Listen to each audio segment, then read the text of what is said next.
നമ്മുടെ LSS എക്സാമിന് ഇനി അധികം സമയമൊന്നുമില്ല അല്ലെ. അപ്പൊ ഇനി അങ്ങോട്ട് നമ്മൾ സീരിയസ് ആയിട്ട് പഠിച്ചു തുടങ്ങേണ്ടതുണ്ട്. അങ്ങനെയാണെങ്കിൽ ഇന്നത്തെ വീഡിയോയിൽ LSS എക്സാമിന് ഇമ്പോർട്ടന്റ് ആയിട്ടുള്ള കുറച്ച് അളവുകൾ നമുക്ക് പഠിച്ചാലോ? അപ്പൊ അത്തരത്തിലുള്ള കുറച്ച് അളവുകളാണ് നമ്മൾ ഇന്നത്തെ വീഡിയോയിൽ പഠിക്കാൻ വേണ്ടി പോകുന്നത് കേട്ടോ. അപ്പൊ ഇത്തരത്തിലുള്ള വീഡിയോസ് നിങ്ങൾക്ക് വീണ്ടും ആവശ്യമുണ്ടെങ്കിൽ നിങ്ങൾ ഇത് ഇപ്പോൾ ഇനി വീഡിയോ ലൈക്ക് അടിച്ചു വെക്കാനും ചാനൽ സബ്സ്ക്രൈബ് ചെയ്ത് വെക്കാനും ശ്രദ്ധിക്കുക. അതുപോലെ LSS എഴുതുന്ന കുറെ കൂട്ടുകാർ നമുക്ക് ഉണ്ടായിരിക്കും. അവർക്കൊക്കെ ഇപ്പോൾ ഇനി ഈ വീഡിയോ ഷെയർ ചെയ്ത് കൊടുക്കുക കേട്ടോ. അങ്ങനെയാണെങ്കിൽ ഇനി നമുക്ക് നേരെ വീഡിയോയിലോട്ട് കടന്നാലോ?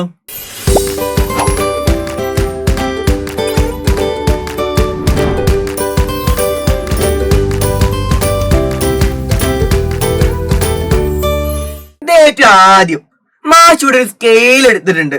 ഈ സ്കെയില് എത്ര സെന്റിമീറ്ററിന്റെ സ്കെയിലാണ്? 1 സെന്റിമീറ്റർ, 2 സെന്റിമീറ്റർ, 3 സെന്റിമീറ്റർ, 4 സെന്റിമീറ്റർ, അങ്ങനെ 10 സെന്റിമീറ്റർ വരെയുള്ള ഒരു സ്കെയിലാണ്. അപ്പൊ 10 സെന്റിമീറ്ററിന്റെ ഒരു സ്കെയിലാണ് മാഷ് ഇവിടെ എടുത്തത് അല്ലെ. നിങ്ങളൊരു കാര്യം ശ്രദ്ധിച്ചോ, ഓരോ സെന്റിമീറ്റർ കൂടുമ്പോഴും അതിൻ്റെ ചെറിയ ചെറിയ ചെറിയ കുറച്ച് വരകളുണ്ട്, ചെറിയ ചെറിയ ചെറിയ കുറച്ച് അളവുകളുണ്ട് അല്ലെ. എത്ര അളവുകളാ ഓരോ സെന്റിമീറ്ററിനുള്ളിലുള്ളത്? 1, 2, 3, 4, 5, 6, 7, 8, 9, 10 10 കൂടുമ്പോഴാണ് ഒരു സെന്റിമീറ്റർ ആവുന്നത്. വീണ്ടും നോക്കിക്കോ, 1, 2, 3, 4, 5, 6, 7, 8, 9, 10 10ാമത്തതാണ് ഒരു സെന്റിമീറ്റർ. അപ്പൊ 10 ചെറിയ അളവുകൾ കഴിയുമ്പോൾ 10ാമത്തെ എന്താണ്? ഒരു സെന്റിമീറ്റർ ആണ്. അപ്പൊ ഓരോ സെന്റിമീറ്ററിനുള്ളിൽ എന്താണ്? 10 ചെറിയ അളവുകൾ ഉണ്ടാവും. ഇത്തരത്തിലുള്ള ചെറിയ അളവിനെ നമ്മൾ എന്താ വിളിക്കാന്ന് അറിയോ? ഇത്തരത്തിലുള്ള ചെറിയ അളവിനെ നമ്മൾ വിളിക്കും mm, അതായത് മില്ലിമീറ്റർ എന്ന് വിളിക്കും. മില്ലിമീറ്റർ.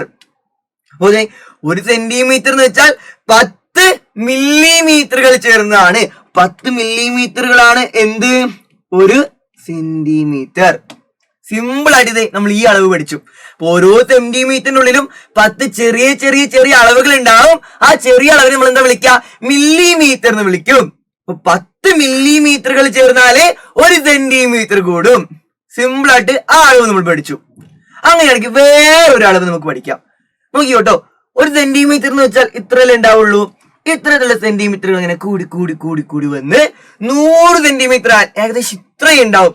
100 സെന്റിമീറ്റർ ആയാൽ 100 സെന്റിമീറ്റർ നമ്മൾ മറ്റൊരു അളവും കൂടെയാണെന്ന് പറയും. 100 സെന്റിമീറ്റർ നമ്മൾ മറ്റൊരു അളവാണെന്ന് പറയും. അത് ഏതാണ് അളവ് എന്ന് അറിയോ? അതാണ് m, മീറ്റർ. അപ്പൊ 100 cm, 100 സെന്റിമീറ്റർ ആയാൽ അതെന്താണെന്ന് അറിയോ? ഒരു മീറ്റർ ആണ് എന്ന് നമുക്ക് പറയാം. അപ്പൊ 10 മില്ലിമീറ്ററുകൾ ചേർന്നാല് ഒരു സെന്റിമീറ്റർ ആവും. ഇത്തരത്തിലുള്ള സെന്റിമീറ്ററുകള് 100 ആയാൽ 100 സെന്റിമീറ്റർ ആയാൽ അതെന്താണ്? ഒരു മീറ്റർ ആണ്. 100 സെന്റിമീറ്റർ ഒരു മീറ്റർ ആണ്. ഇനിയുണ്ട് അളവ്. നമ്മൾ ഇത്രയും, അതായത് 100 സെന്റിമീറ്റർ ഒരു മീറ്റർ ആണെന്ന് പറഞ്ഞു. ഇത്തരത്തിലുള്ള മീറ്ററുകൾ 1000 എണ്ണായാൽ, ഇത്രയല്ല ഒരു മീറ്റർ, ഇത്തരത്തിലുള്ള മീറ്ററുകൾ 1000 എണ്ണായാൽ 1000 മീറ്റർ ആയാൽ നമുക്കതിന് മറ്റൊരളവാണെന്നും പറയാം. അത് ഏതാണ് അളവ് അറിയോ? km, അതായത് കിലോമീറ്റർ. km എന്ന് നമ്മൾ ഷോർട്ട് ആയിട്ട് പറയും. അതായത് കിലോമീറ്റർ ആണ് ആ അളവ്. അപ്പോ 1000 മീറ്റർ ആയാൽ, ഇത്തരത്തിലുള്ള മീറ്ററുകൾ 1000 ആയാൽ, 1000 മീറ്റർ ആയാൽ അതെന്താണ്? ഇത്രയും ദൂരം ഉണ്ടായിരിക്കും അല്ലേ. അതിന് നമുക്ക് ഒരു കിലോമീറ്റർ ആണെന്ന് പറയാം. അപ്പൊ നമ്മളിവിടെ 3 അളവുകളാണ് ഇന്നത്തെ വീഡിയോയിൽ പഠിച്ചത്. എന്താണ്? 10 മില്ലിമീറ്റർ. 10 മില്ലിമീറ്റർ ആയാൽ അതെന്തായി? ഒരു സെന്റിമീറ്റർ ആയി. ഇത്തരത്തിലുള്ള സെന്റിമീറ്ററുകൾ 100 ആയാൽ, 100 സെന്റിമീറ്റർ ആയാൽ അതെന്തായി? ഒരു മീറ്റർ ആയി. ഒരു m, ഒരു മീറ്റർ ആയി. ഇത്തരത്തിലുള്ള മീറ്ററുകൾ 1000 ആയാൽ കുറേ ദൂരം ഉണ്ടായിരിക്കും അല്ലേ. 1000 മീറ്റർ ആയാൽ നമുക്ക് അതിന് എന്ത് വിളിക്കാം? ഒരു കിലോമീറ്റർ ആണെന്ന് പറയാം. അപ്പൊ LSS എക്സാമിന് പ്രധാനപ്പെട്ട നമ്മളെല്ലാവരും ബേസിക് ആയിട്ട് അറിഞ്ഞിരിക്കേണ്ട 3 അളവുകളാണ് ഇന്നത്തെ വീഡിയോയിൽ നിങ്ങൾ പഠിച്ചിരിക്കുന്നത് കേട്ടോ.